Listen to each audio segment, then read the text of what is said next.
Local Catholics pay tribute to the late Pope at St. Francis Xavier Cathedral, recalling his influential ministry. Tonight, world leaders, including Prime Minister Davis, join in honoring his legacy.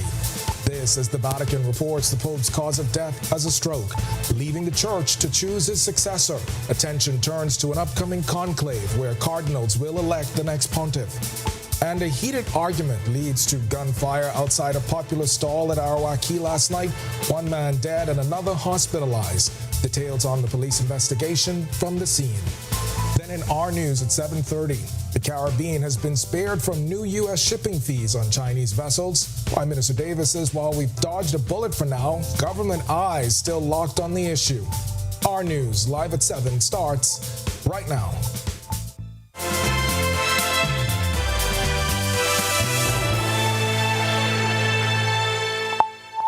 Welcome to our news, live at 7. Thanks for joining us tonight. I'm Kendino Knowles. Pope Francis died of a stroke and irreversible heart failure, according to a death certificate released by Vatican doctor Andrea Arcangeli. The 88-year-old pontiff had fallen into a coma before his death early Monday morning. According to the Vatican, the Pope died at 7:35 a.m. local time. His death came nearly 1 month after he was discharged from hospital. Francis, the first Latin American pope and a transformative figure in the modern Catholic Church, had suffered from double pneumonia earlier this year. His death came as a shock following his appearance in St. Peter's Square on Easter Sunday, where he greeted crowds from an open-air Pope-mobile. His death the day after Easter Sunday sparked a series of traditions that in a few weeks will culminate in a vote for the next pontiff. After Pope Francis is laid to rest, his successor will be decided by the cardinal electors, who are expected to begin their conclave next month, when they will hold a secretive election and decide who will lead more than 1.3 billion Catholics around the world. But just who will be the next pope? Our Berthany McDermott has a look at the frontrunners. According to international reports, there are nearly a dozen main contenders, including 2 Italians. 70-year-old Italian Porto Parlin, who's currently the Secretary of State of the Vatican, and 69-year-old Matteo Maria Zuppi, who's the Archbishop of Bologna and one of the figures closest to Francis' reformist legacy. Other European figures viewed as possible new popes include Hungarian Peter Erdu. The 72-year-old Archbishop of Esztergom, Budapest, is one of the most conservative voices among potential successors, and Frenchman Jean-Marc Aveline, who's the 66-year-old Archbishop of Marseille and a close friend of Pope Francis. Another major frontrunner is African Cardinal from Ghana, Peter Turkson. The 76-year-old is a well-known figure in the Church's social justice circles. As former head of the Dicastery for promoting internal human development, Turkson has been vocal on issues such as climate change, poverty, and economic justice. Then there's Filipino Luis Antonio Tagle. The 67-year-old has a solid theological, pastoral, and diplomatic background and is seen as a charismatic figure with global reach. Other names in the conversation are Canadian Gerald Lacroix, Brazilian Odilo Pedro Scherer, and the American Robert Prevost. The College of Cardinals has a maximum of 15 days to meet after the papal vacancy. From that moment, the world turns its eyes to the Sistine Chapel, where decisions will be made that will mark the course of Catholicism for the coming decades. Reporting for our news, I'm Berthany McDermott. All right, thanks a lot for that, Berthany. Meanwhile, local Catholics began paying their respects to the fallen Pope Tuesday morning with a signing of a book of condolences at St. Francis Xavier Cathedral. They recounted the importance of his ministry and his influence beyond the Catholic Church. When the news broke, tributes poured in from world leaders, including Prime Minister Philip Davis and Housing Minister Keith Bell, who himself is a devout Catholic. He was inspirational. He was what we needed in this world today for all the different things that are going around. And it really saddens me that he's not here. He has shown us how to be like Christ, and he has never been judgmental. He has always stuck to the word, and that is Jesus's word. All right, and we just heard there from devout Catholics Myra Mitchell and Michelle Mitchell-Lloyd, the national leader and members of the Davis-led cabinet, also paying their respects today. We'll have more on that coming up in our news at 7:30. All right, now to an argument gone wrong, which police say is behind the country's latest homicide. Officers called to the fish fry at Arawak late Monday night, where two men shot just outside a Popular stall. One of the victims was transported to hospital. The other, believed to be in his 30s, died on the scene. Press Liaison Officer Chief Superintendent Sharia King spoke on the scene. What we have found so far is that the victim was in an altercation with another male. That male produced a firearm and discharged gunshots in the direction of the victims. As I said, fatally wounding one of them and wounding the other into the upper body. Police are asking anyone with any information concerning this matter, because this is at Fish Fry, anyone who is in the area and has information on this matter to please contact the police. And while police make that all too familiar appeal, it's certainly not the ending anyone wanted to a relatively quiet Easter holiday weekend. And with Arawak, a favorite hangout spot for residents and visitors alike, the chief superintendent says officers are keeping a close eye on things. All matters are concerning to the police, especially those matters where we have a flow of local as well as tourists in the area. So this matter is concerning to us, as with every other matter that comes to our attention. All right, and be sure and stay tuned to our news at 7:30. Our Delvado Emmanuel, he'll tell us how that shooting on Arawak has left some vendors there shaken. A 29-year-old ex-convict sent back to prison for 1 year after using a forged police record to obtain a tourism ID that would make him eligible to work at Nassau Cruise Port. Orlando Williams was arrested on April 16th after he presented two fraudulent police records to a tourism official that showed he had no convictions. Williams, who faced Assistant Chief Magistrate Carolyn Vogt Evans, pleaded guilty to all charges. And tonight, community leaders and advocates praising the opening of a domestic violence unit early last week, which Joshua Williams tells us is expected to serve as a refuge for those suffering at the hands of abusers. The hope of officials at the opening of the domestic violence unit will serve as a start of healing and justice. Prime Minister Philip Davis, Police Commissioner Shanton Knowles, and other authorities all touting the benefits. But for community advocates like Dr. Sandra Dane Patterson, who works daily with victims, many of them terrified in their current situations, well, she hopes it's the start of true change in communities. This is historic. It is so exciting. It's so needed. I mean, I go back, 40 years we've been doing this work and advocating for this. And at that time, the police, the criminal justice link was the weakest, in terms of our protection of victims of violence.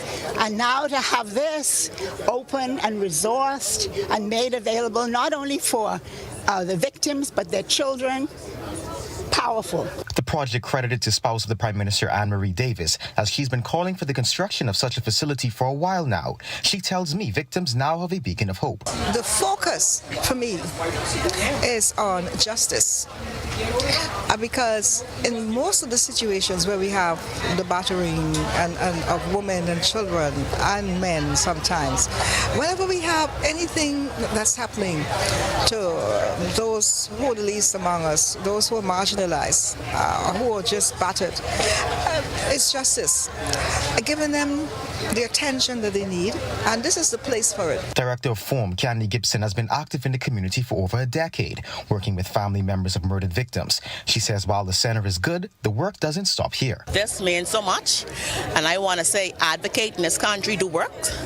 They do hear you, and I want to tell persons continue speaking, because this is only a start. This could only do so much.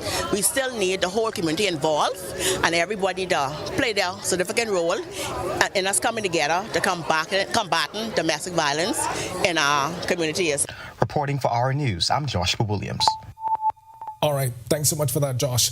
Amid reports that Cuban medical professionals in the Bahamas may have received as little as 8 to 16% of what the government paid for their services, Prime Minister Philip Davis says government is currently reworking the agreement. The issue, reviving scrutiny of the arrangement after the United States questioned whether it was a forced labor program. The leaked document from the Free Society Project suggests that while the Bahamas agreed in 2023 to pay thousands of dollars per month for each Cuban health worker. The professionals reportedly got monthly stipends ranging from $990 to $1,200. Health and Wellness Minister Dr. Michael Darville told the Tribune the figures appear skewed to suggest workers receive only a small fraction of what is paid. Dr. Darville said he plans to compare the leaked documents with the agreements he signed to determine their accuracy. The remainder of the funds have reportedly gone to the Cuban state agency that manages overseas deployment. As for how much of their salary is sent to family members, the Prime Minister says the Cuban healthcare workers should decide. Renegotiating, because we cannot, I don't want to say whether we're satisfied or not, but we want to rework that to a sense where the doctors themselves will decide what they will send back home to their families as opposed to government doing it. So we are now, there have been discussions to Minister of Health and I'm just awaiting the outcome of those discussions. All right, we've got much more to get to tonight, but for now, it's time for your first look at temperatures. Meteorologist Greg Thompson is standing by in the Weather Center. Greg? Yeah, thanks, Kendino, and a happy Tuesday evening, everybody. This is the day after that long holiday weekend. I hope you got out and enjoyed, especially make sure you attend your church of choice. It is pretty nice on the outside if you plan on doing so. 77 degrees is our current temperature with a few clouds, a little bit on the breezy side, east-northeast winds at 14 miles per hour. Feels like temperature is at 76. Temperatures around the islands right now, it's 77 in Freeport, 77 in Great Harbor Key, Alistown, Bimini, here in the capital as well as in Governor's Harbor. Marshall, Barbacoa, 75, 78 in Nicholstown, Andros into the Central Bahamas, mid-upper 70s there with 78, Kemps Bay, Black Point, Arthurstown, Cat Island, Port Nelson and Deadman's Key, Georgetown, 79, and over in Cubantown, San Salvador, you are in the upper 70s as well. 78 in Tonkintown, Ragged Island, Delectable Bay, 79 Abrams Bay, Providenciales, and Matthewtown in Agua Deep South, temperature right now of 81. Satellite-wise, this is how things are shaping up. High pressure is still the dominant weather feature. Nothing happening out there. A lot of sunshine. We had some cloudy conditions early today. Most of that burned off. But that high is going to remain with us for most of the week. It's going to be very warm. The breeze is going to die off a little, but we expect those winds to pick back up before the weekend. That's your first look at weather. Stick with us. A look at your extended forecast is still to come. Coming up in sports, Carifta Track and Field concludes with a second-place finish for Team Bahamas, but over at swimming, they're well on their way to 7 in a row. The moment we've been waiting for is here. Carifta 2025 is taking over and RTV is bringing you every thrilling moment. It's time to rally behind Team Bahamas as they go for gold, glory, and greatness. Feel the energy as we witness the best athletes the Caribbean has to offer. April 19th through the 21st, live from Hazley Crawford Stadium, Port of Spain, Trinidad. Catch every sprint, every throw, every victory exclusively on RTV. Plus, don't miss our daily updates from Carifta Swimming. The best of Carifta, the best of Team Bahamas, the best coverage only on RTV. New season of Groovin' is here. It will have your emotions moving, grooving, and even sometimes scared. Get in the groove with 242 Groovin'.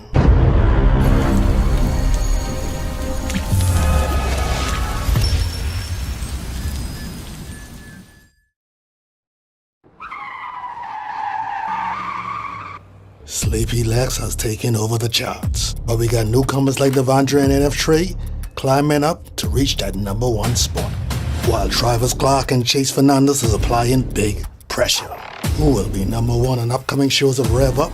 Buckle your seatbelt and find out. It's gonna be a wild ride. Are you ready?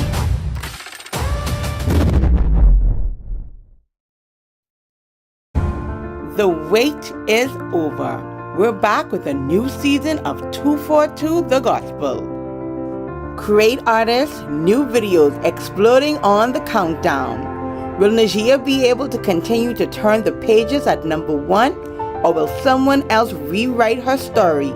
Let's see on this season of 242 The Gospel.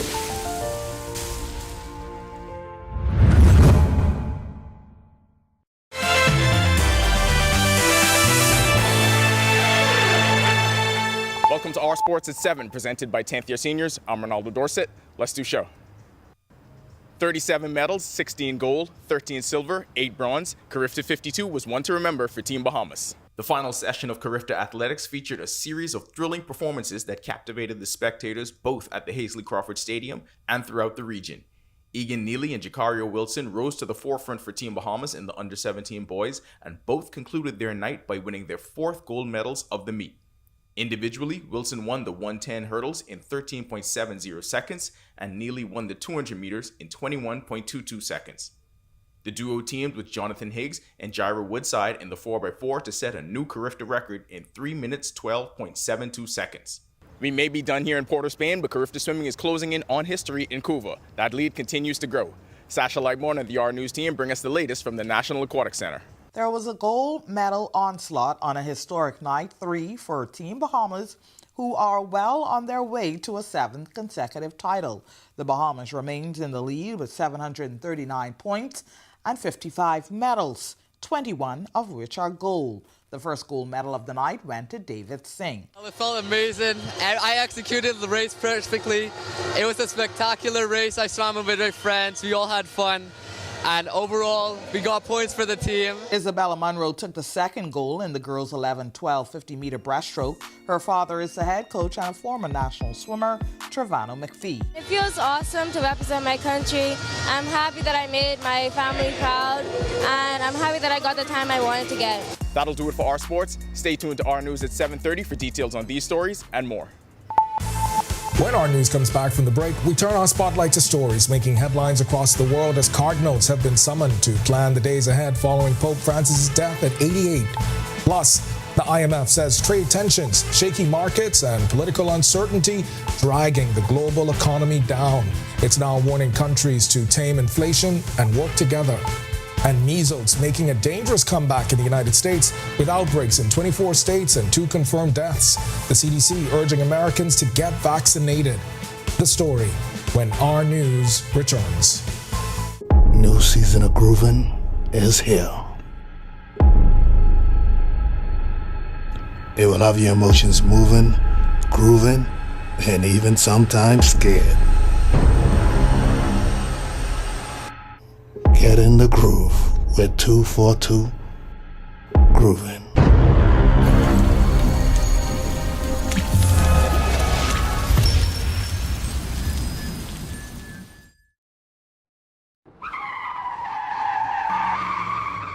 Sleepy Lex has taken over the charts, but we got newcomers like Devondre and NF Trey climbing up to reach that #1 spot, while Travis Clark and Chase Fernandez is applying big pressure. Who will be #1 on upcoming shows of Rev Up? Buckle your seatbelt and find out. It's gonna be a wild ride. Are you ready?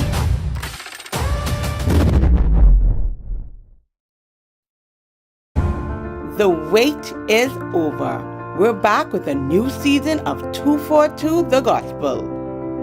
Great artists, new videos exploding on the countdown. Will Najia be able to continue to turn the pages at #1, or will someone else rewrite her story? Let's see on this season of 242 The Gospel.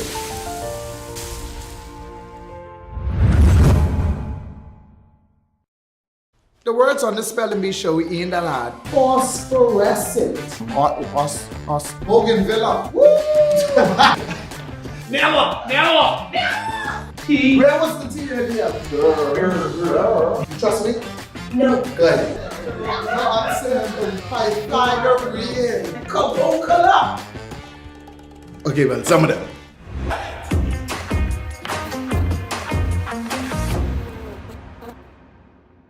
Hey, it's the Charlie Bahama Show. Welcome, I'm your boy Charlie Bahama, and we are here at the Wine and Food Festival here.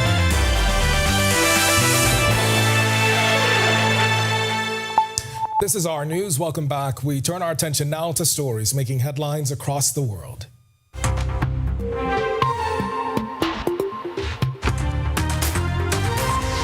Vatican's Cardinal Giovanni Battista Re has summoned all cardinals to a general congregation Tuesday post the death of Pope Francis on Monday. He was 88. The meeting is to decide on key events post the pontiff's death. His funeral is set for Saturday.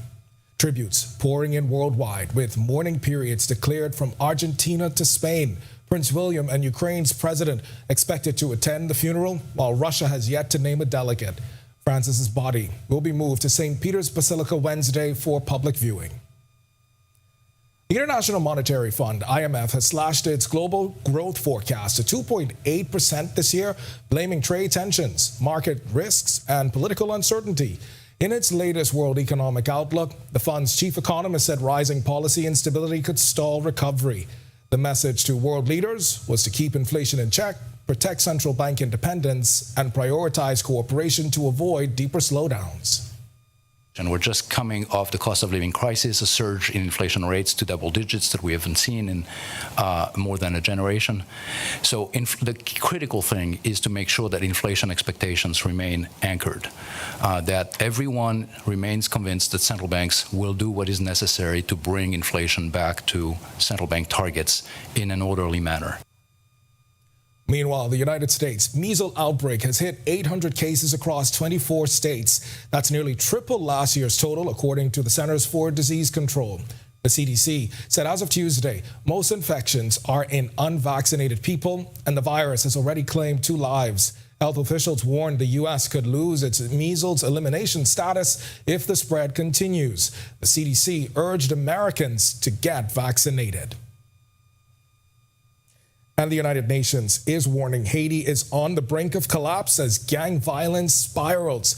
Gangs now control 85% of the capital, Port-au-Prince, and just seized another city, freeing 500 inmates. UN officials say the Kenya-led security mission is dangerously underfunded, with only 40% of its planned force on the ground.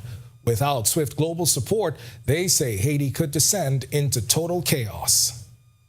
Cholera outbreaks and gender-based violence, especially in displacement sites, are widespread.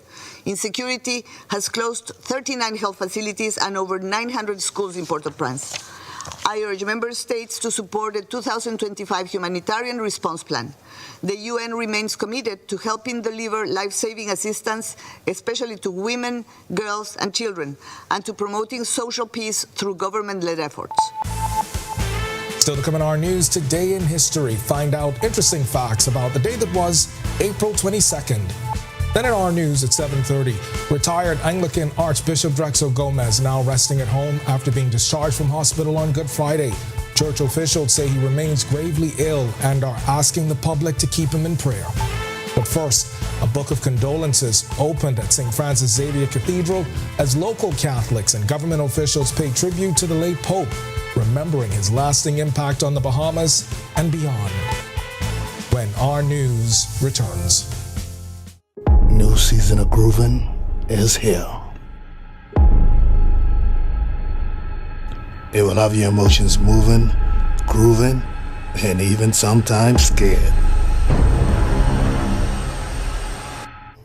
Get in the groove with 242 Groovin'.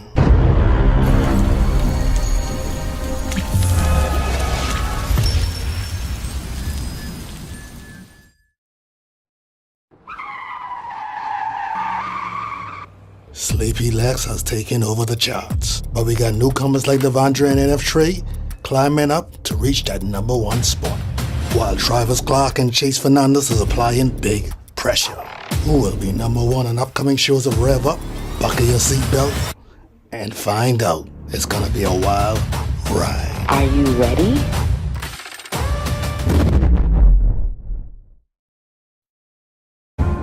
The wait is over. We're back with a new season of 242 The Gospel. Great artists, new videos exploding on the countdown.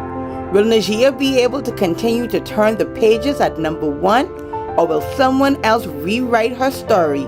Let's see on this season of 242 The Gospel.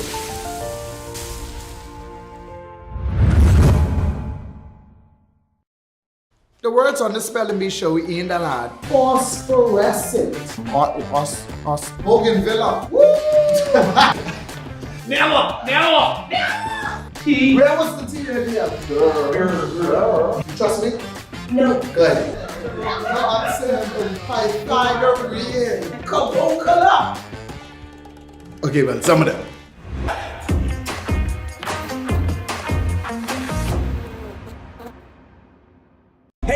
it's the Charlie Bahama Show. Welcome, I'm your boy Charlie Bahama, and we are here at the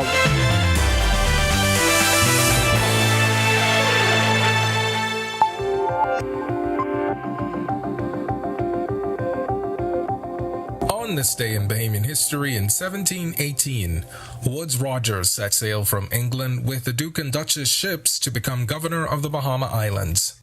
Fast forward to 1984, when Bahamian musician Avi was born in Matthewtown, Inagua.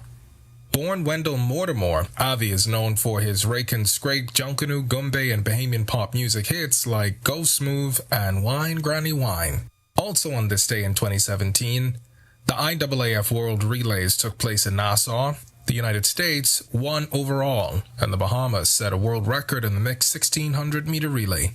In 2021, Rand Memorial Hospital's renovated wards were officially commissioned more than a year after Hurricane Dorian. We have a workroom for our staff so they can concentrate, work in peace, or rest when they need to.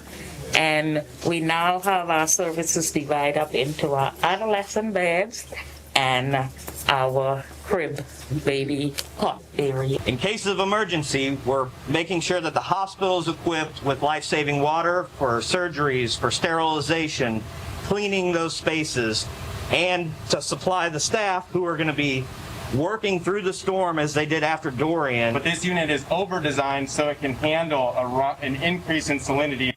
And finally, in 2022, Exuma's hotels were fully booked for the first national regatta since the COVID-19 pandemic. I'm feeling so magnificent. After 2 years, it's been so good. For this week, I was quite surprised to know that we didn't go through the pandemic. People actually come out, they loving themselves, they spending, they eating, they drinking. Had some fried lobster, had some cracked conch, and it's a fun atmosphere. Everybody seems to be having a good time. Everybody's enjoying themselves. Everybody's been just as friendly as they could be. It's really refreshing. All right, to watch that historical recap again and for all of today's top stories, you can visit ournews.bs. That's going to do it for us. News at 7. Joining us now is our Talia Hall. She's up with the latest headlines. Talia, happy belated Easter. Did you enjoy your holiday weekend? I did. I actually got to rest. Same here. Did some work, but still got to rest. Yeah. I'm so sorry we didn't get to get that story in tonight. Sweet Treats Atlantis had hosted an Easter cooking event for kids. I just want to put that in here because I know some parents at home are waiting to see that. So certainly we'll have that story later on this week. All right. Thanks so much, Ken. Well, coming up, the Bahamas just reached a major milestone as LPIA is now a no-hassle U.S. departure airport. Here are your latest headlines.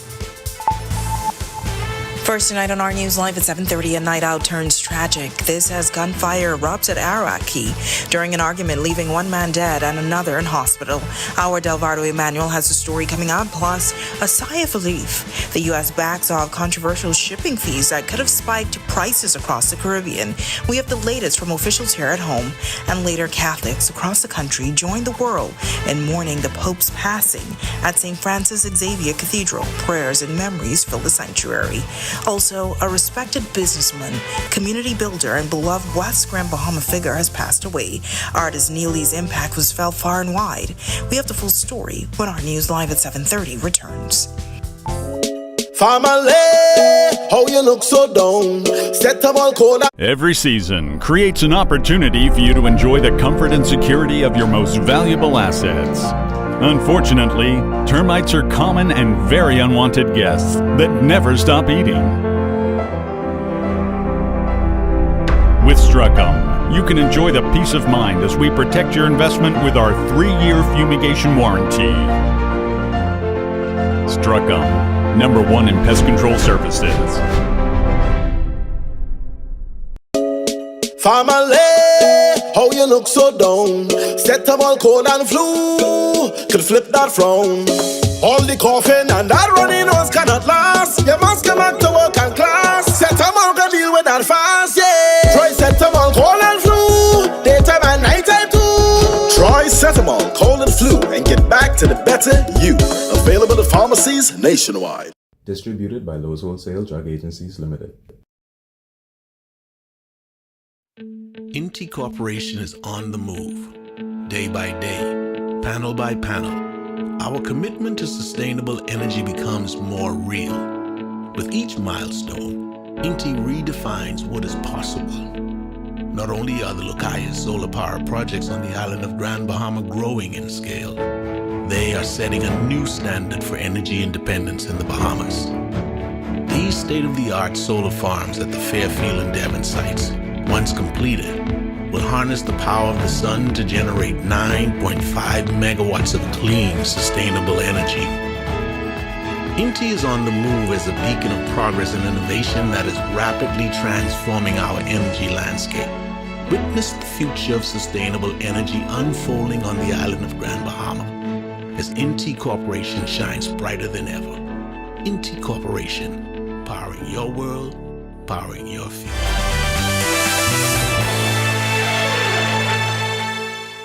Welcome to our news. Thanks so much for joining us. I'm Natalia Hall. An argument turned deadly at a popular local hangout, leaving one man dead and another in hospital.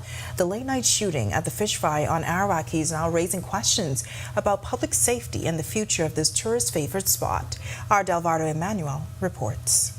This event is going to affect all of the vendors because naturally people are going to be afraid to come out, bring their families and the rest of it. I think we need to identify what we are. Are we a spot for tourists and families, or are we a spot for gangsters and strip clubs? That's the response from one of the vendors following last night's double shooting. The usually vibrant spot turned into a crime scene after a man was killed and another injured just outside one of the food stalls at Arawak Key late last night. Gunfire shattered the peace. The shooting has rattled both patrons and business owners, including Rodney Russell, president of Arawak Key Fish Food Vendors Association.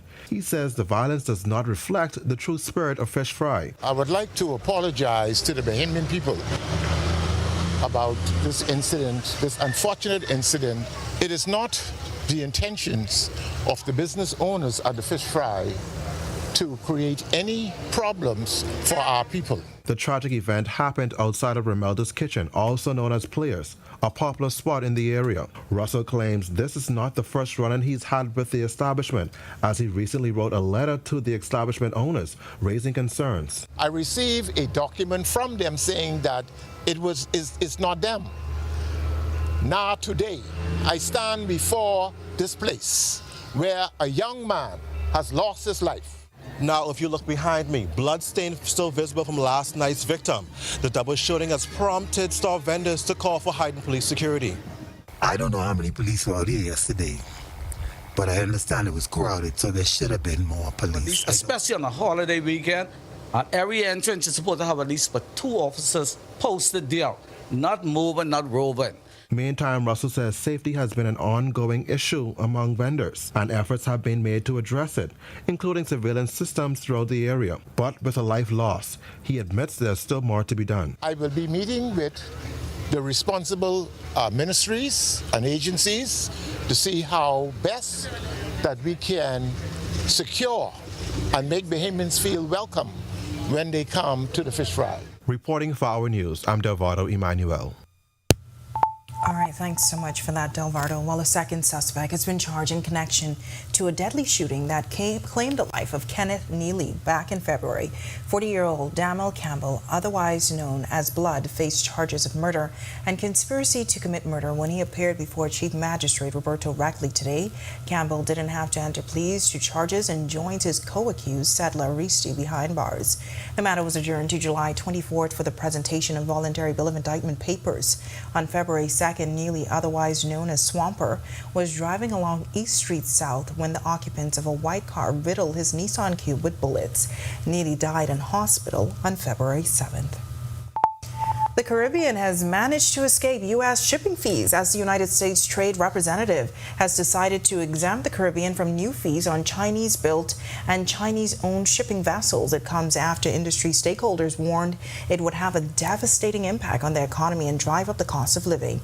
Despite dodging the bullet, Prime Minister Philip Davis insists government is keeping a close eye on the situation. What it'll mean to us, that the potential of higher costs will not be there anymore, but surely the other initiatives we have to continue to look at and monitor, because there has been some disruption in world trade, and that will no doubt have a cost associated with it. So we have to continue to monitor it. Tropical Shipping President and CEO Tim Martin told the Nassau Guardian the decision is a huge victory for them and the entire Caribbean region that they serve.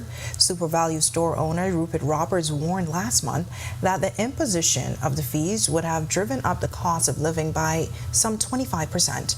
Davis says the government will find new trade avenues to provide lower costs for Bahamians.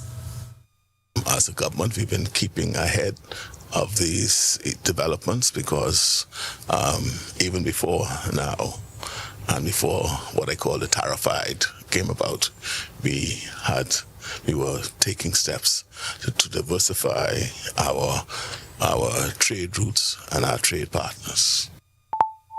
While local Catholics began paying their respects to their fallen Pope Tuesday morning with the signing of a book of condolences at St. Francis Xavier Cathedral, Catholics and government officials recounted the importance of his ministry and influence beyond the Catholic Church. Our Berthie McDermott reports.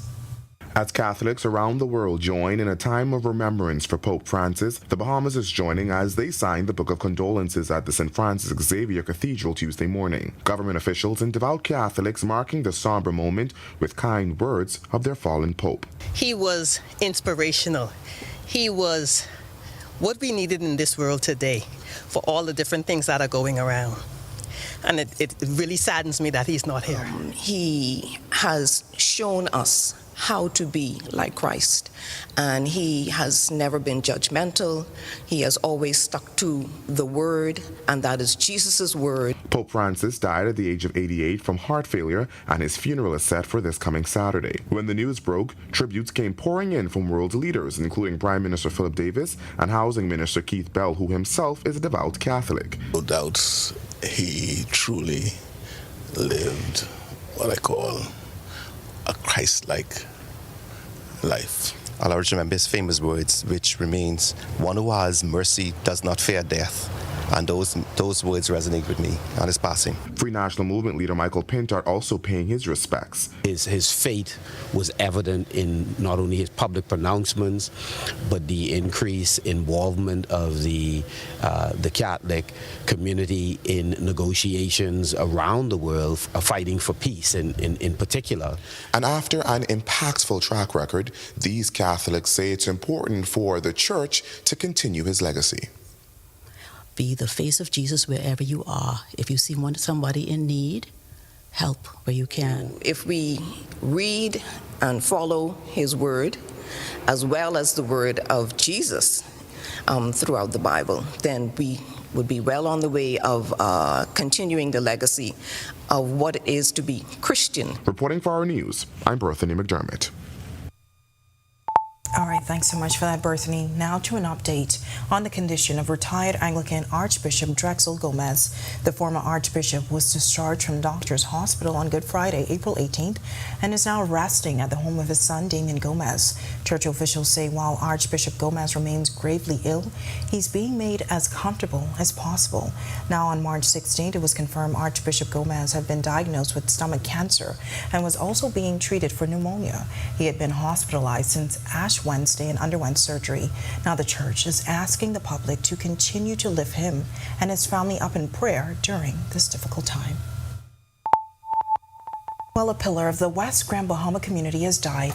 Artis Neely, a well-known businessman and community builder, passed away, leaving a legacy that touched generations. MP for West Grand Bahama and Bimini Kingsley Smith called Neely, quote, a cornerstone of the West End community, end quote, praising his dedication and deep love for his community.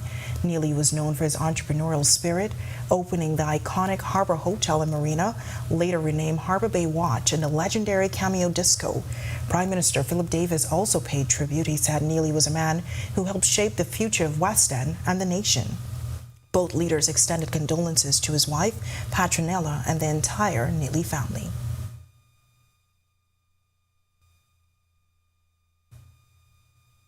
And condolences from the entire Our News team.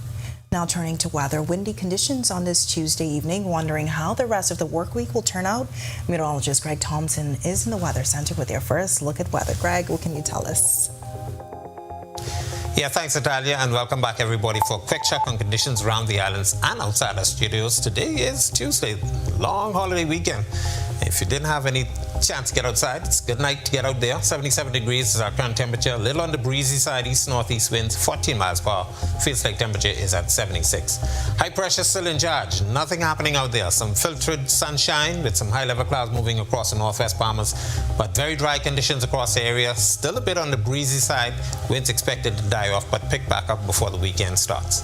That's a quick check on conditions around the islands. Stick with us. A look at your extended forecast is still to come.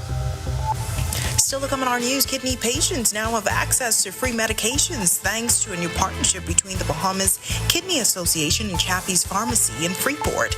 And later, the Bahamas marks Earth Day. We hear from the Bahamas National Trust when our news continues. Stay with us. INTI Corporation is on the move, day by day, panel by panel. Our commitment to sustainable energy becomes more real. With each milestone, INTI redefines what is possible. Not only are the Lucayas solar power projects on the island of Grand Bahama growing in scale, they are setting a new standard for energy independence in the Bahamas. These state-of-the-art solar farms at the Fairfield and Devon sites, once completed, will harness the power of the sun to generate 9.5 megawatts of clean, sustainable energy. INTI is on the move as a beacon of progress and innovation that is rapidly transforming our energy landscape. Witness the future of sustainable energy unfolding on the island of Grand Bahama as INTI Corporation shines brighter than ever. INTI Corporation, powering your world, powering your future. New season of groovin' is here. It will have your emotions moving, grooving, and even sometimes scared. Get in the groove with 242 Groovin'.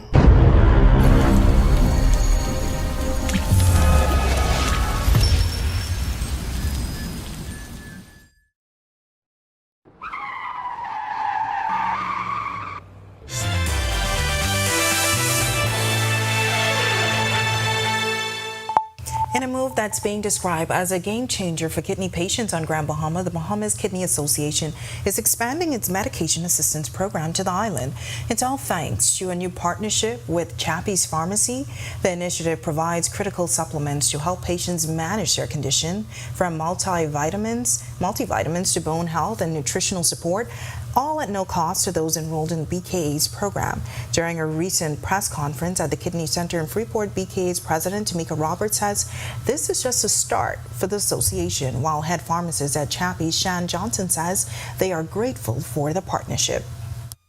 We intend to continue to raise awareness, not only in Nassau, because whereas we are in Nassau, our goal is to go to other family islands to bring relief. And Freeport is our first stop.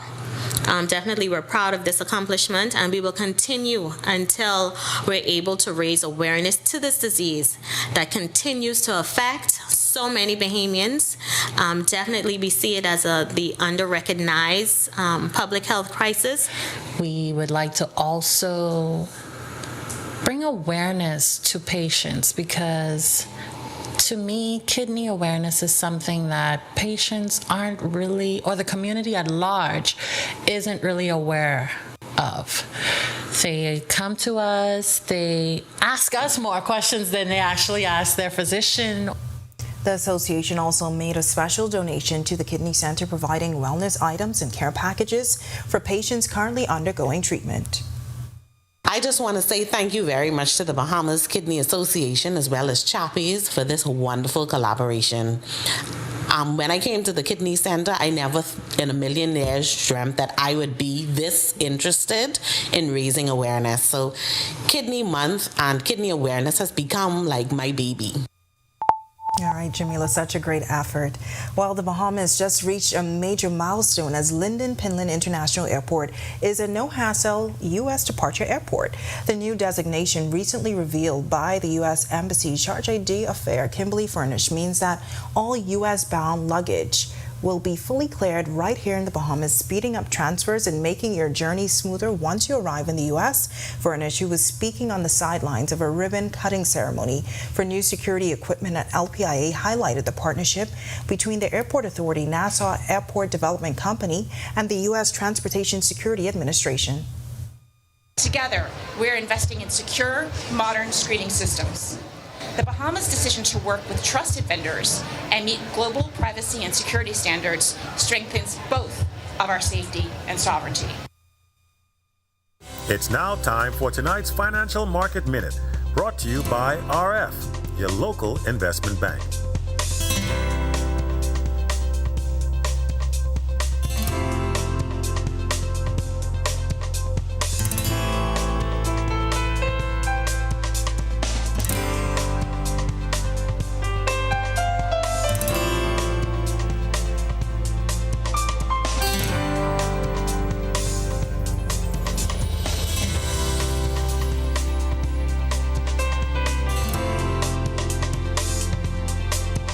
This has been your Financial Market Minute. To explore the best performing mutual funds in the Bahamas, visit our website at www.rfgroup.com. Coming up in sports, Team Bahamas ended Carifta Athletics with a record-setting night on the track and in the field. Over at Carifta Swimming, the team has its sights set on history. We'll fill you in on the details. Well, get ready to shop till you drop. The Vitamalt shopping spree is back, and you could be the next winner of a $500 shopping spree. Here's how to enter. Buy a 6-pack of ginger, acai, or coconut and hibiscus Vitamalt from any Super Value or 700 Wines and Spirits location. Snap a picture of your receipt and WhatsApp your name and photo of the receipt to 825-2191. This promotion ends Saturday, April 19th. Will you be the next lucky shopper? Vitamalt. Vitalize naturally.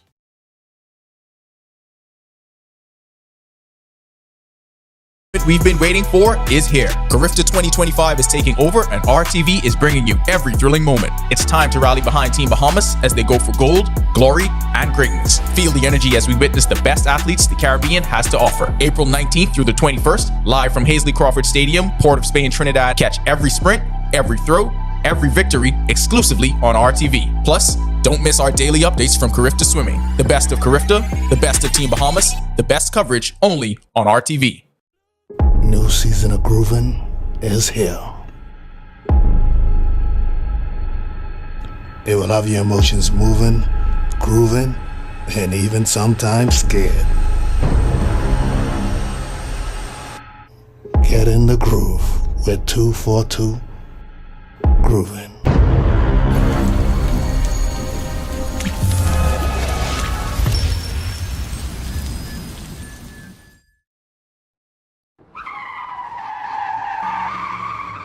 Sleepy Lex has taken over the charts, but we got newcomers like Devondre and NF Trey climbing up to reach that #1 spot, while Travis Clark and Chase Fernandez is applying big pressure.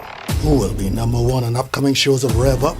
Buckle your seatbelt and find out. It's gonna be a wild ride. Are you ready?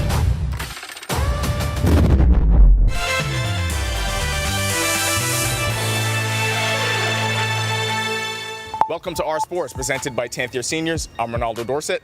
Let's do show. 37 medals, 16 gold, 13 silver, 8 bronze. Carifta 52 was one to remember for Team Bahamas. The final session of Carifta Athletics featured a series of thrilling performances that captivated the spectators both at the Hazley Crawford Stadium and throughout the region. Egan Neely and Jacario Wilson rose to the forefront for Team Bahamas in the under-17 boys, and both concluded their night by winning their 4th gold medals of the meet. Individually, Wilson won the 110 hurdles in 13.70 seconds, and Neely won the 200 meters in 21.22 seconds. The duo teamed with Jonathan Higgs and Jairo Woodside in the 4x4 to set a new Carifta record in 3 minutes 12.72 seconds. All I wanted to do was get my teammate, Jairo, in a good lead, and so I did it.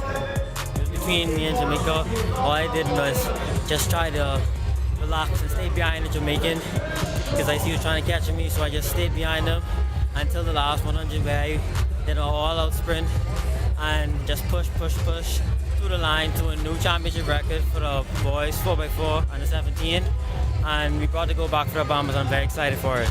The under-20 boys 4x4 team of Zion Davis, Aiden Kelly, Emmanuel Adams, and Zion Miller won gold in 3 minutes 6.18 seconds. 2 gold medals came in the field. Anae Mackey won the under-20 girls discus with her throw of 53.87 meters. It was her second medal and second junior national record of the meet. Kenny Moxie Jr. also won gold in the open boys pole vault at 4.30 meters. Kiazra Thomas won her 4th silver medal of the meet Monday night. In the under-17 girls 200 meters, she took second in 23.67 seconds, and in the 4x4, she teamed with Samaya Crawley, Breon Ward, and Tanika Gittens for second in 3 minutes 45.27 seconds. Medal number 3 came for Jose Johnson with a silver medal in the under-17 girls triple jump in 11.99 meters.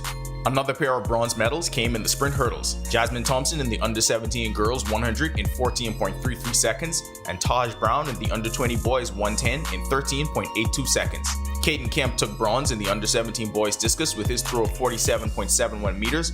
Aaliyah Evans won bronze in the heptathlon with 4,625 points. And the under-20 girls 4x4 team of Kay Marie Hanna, Micaiah Hitchman, Akari Roberts, and Darbany Dean won bronze in 3 minutes 41.36 seconds. We may be done here in Port of Spain, but Carifta Swimming is closing in on history in Cuba. That lead continues to grow.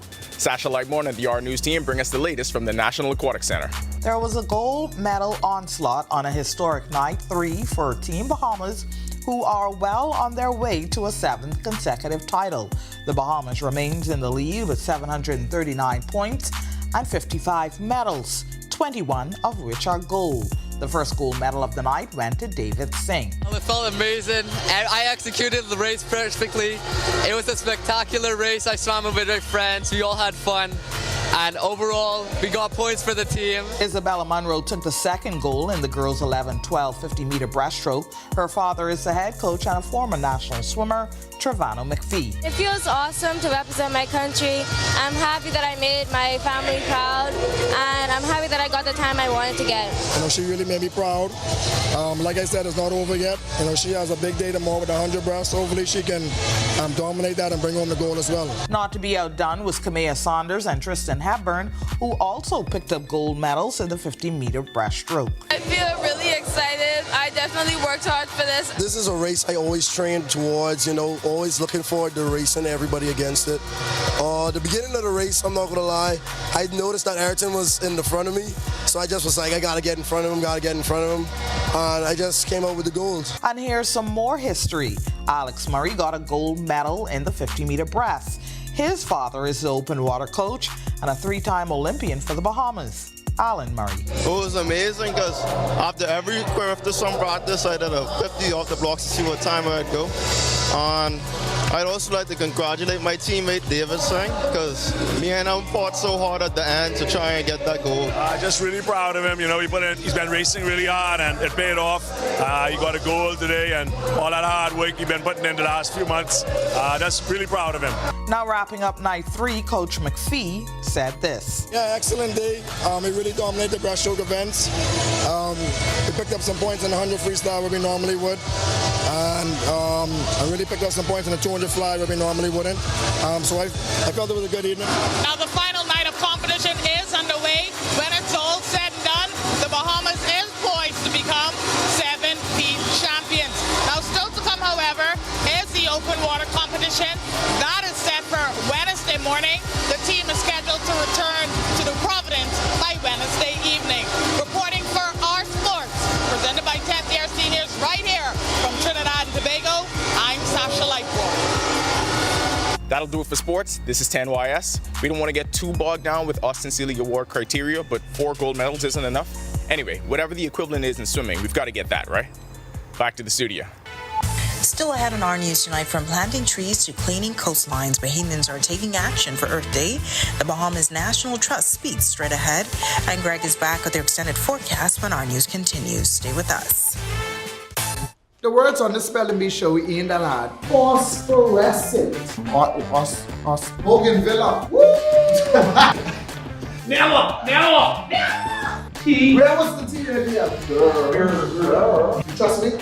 No. Good. No, I'm saying Python over here. Coca-Cola. Okay, well, some of them.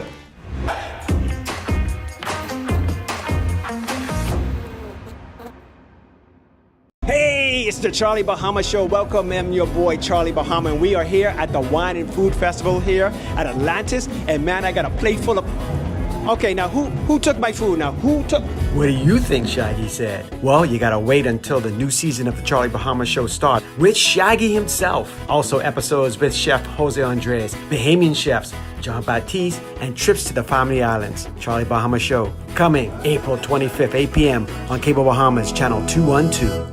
Calling all Alive Fiber basketball fans. Get ready to experience the NBA Finals live. You can enter an all-expense-paid trip to not one, but 2 NBA Finals games. It's simple. Just sign up for our Alive NBA League Pass or Infinite Sports X package by May 16th. Stay connected, enjoy blazing fast internet, and score your chance to witness the NBA action up close. Don't miss out. Visit AliveFiber.com and take your shot at NBA glory. Terms and conditions apply. It's good to be alive.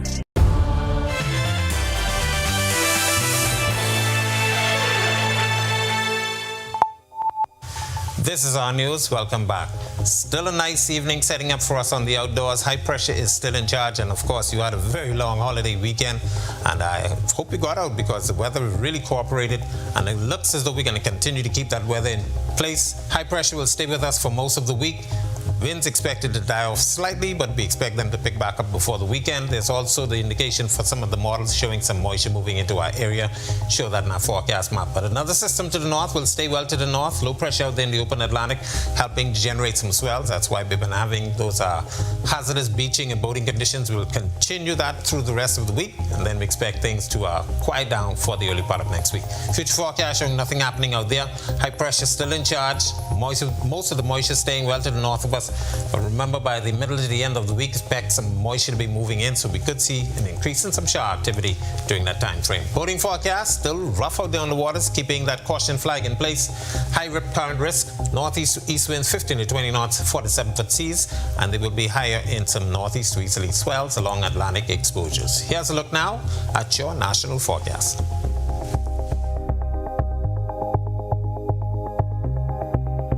In your extended forecast, beautiful weather expected for the remainder of the week. Expect some moisture to be moving in by Friday, Saturday time frame, so we could see a spotty shower too. The temperatures will warm up into the mid-80s by early next week. That's a look at our weather. Make it a safe night, everybody. All right, thanks so much, Greg. Well, today's Earth Day, and the Bahamas National Trust is once again using this time to raise awareness about the environment. In a country so dependent on its natural beauty, BNT is encouraging Bahamians to explore and protect the ecosystems that surround them. From reefs to forests, national parks play a crucial role in maintaining the ecological balance of the country. The Bahamas National Trust is taking the lead locally, marking Earth Day by inviting the public to experience the beauty and value of nature firsthand. BNT's Senior Communications Officer Elijah Sands tells us more about what this day means. This is a global day where people around the world, celebrate the importance of our environment and the importance of our national world. It's also a day where we raise awareness about the threats and the issues, kind of facing our planet on this day. And so Earth Day is a very special occasion.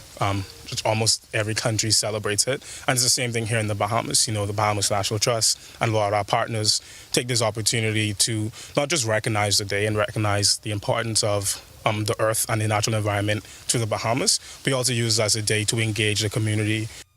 As a way to celebrate this initiative, the Trust is preparing for National Parks Day this Saturday, when 6 parks across the country will open their gates for free to visitors. If I hone in on New Providence, we'll have 2 parks participating in National Parks Day. We'll have the retreat on Village Road. We'll have a whole Earth Day fair here, essentially. So we'll have a lot of food vendors, a lot of drink vendors, craft vendors. There'll be a plant sale. You can test drive an EV car. You can learn about snakes. You can learn about the environment. And then at Primeval Forest, we'll have a lot of guided tours, self-guided tours. There'll be snake handling demonstrations. There'll be pottery sessions, yoga sessions. And then on different islands, we can expect some of the same things at the Leon Levy Native Plant Reserve in Eleuthera, at the Ryan Nature Center in Grand Bahama, and even in Inagua at our head office, we'll be doing bird tours and flamingo tours. All right, sounds like a lot of fun. With that, we thank you for joining us for our news tonight. On behalf of the entire team, I'm Natalia Hall. We'll see you tomorrow night. Have a great evening. Hi, and thank you for watching. I'm Natalia Hall. Be sure and hit that like and subscribe button if you want to see more content like this. click right over here. And don't forget to turn on your notifications to see more content